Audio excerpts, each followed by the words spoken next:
My name is Julius David Ward. I'm 58 years old. Well, this is how I found out that I was sick. I do a lot of panhandling in the evening time down in the gas lamp area. One night, I was sitting on the ground asking people if they could spare any change. This one guy, he walked up and kicked me in my eye. It so happened that there was a policeman right on the corner, and he went and caught the guy. They took an MRI, or whatever you call it, CAT scanner. They took one of those.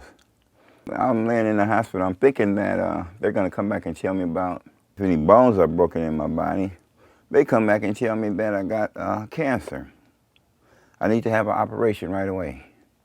And if I didn't have the operation, that I could die within 5 days. These people qualify for hospice, but you can't provide hospice for people who are on the street or under a bridge or in a bush. You know, so you have to have a place to stay, and that's what makes our partnership so unique, is the fact that we find a place for people to stay. When you're looking at having a life expectancy of 6 months or less due to your disease, the last thing that you need to be worried about at that point is where you're going to stay that night. Really, you should be focused on quality of life, having the best final days as possible, and maintaining your comfort level. And that's what Silverado Hospice has tried to do with the Alpha Project, is to come together to provide all of those needs that you need at the end of your life. I like my little place. Being able to go and come and do as you please, it means a lot.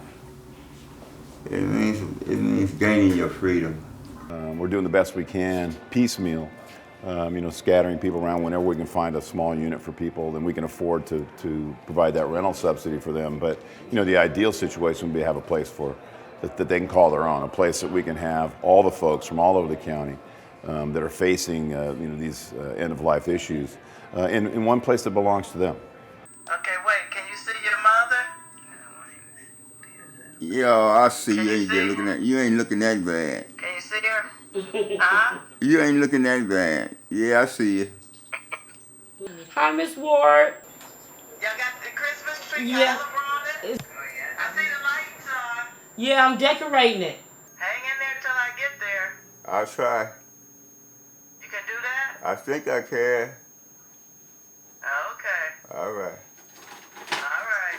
Love you. Love you too. With him and me, I never wanted for anything, and I never slept like on hard concrete, because even when we were homeless, we had at least 15 or 20 blankets. He always provided, unless I went on one of my binges.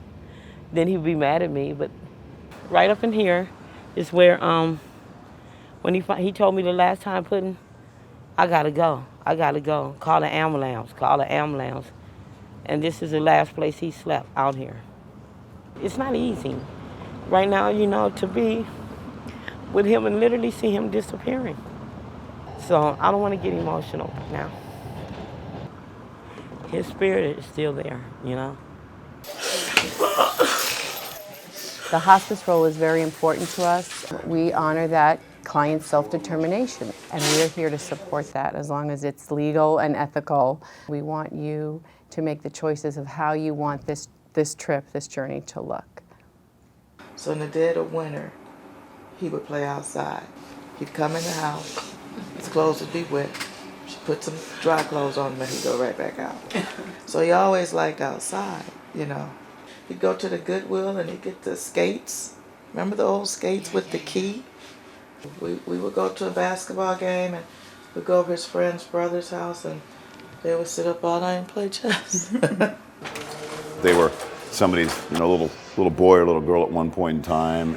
The biggest indignity in the world is to face the end of your life alone, out on a bridge or under a bush and be there all by yourself and really thinking that nobody cares about you. So I think that's the beauty about what we do, is be able to bring these people in, treat them with dignity and respect, get them the resources they need, and they know they're not in this final battle by themselves.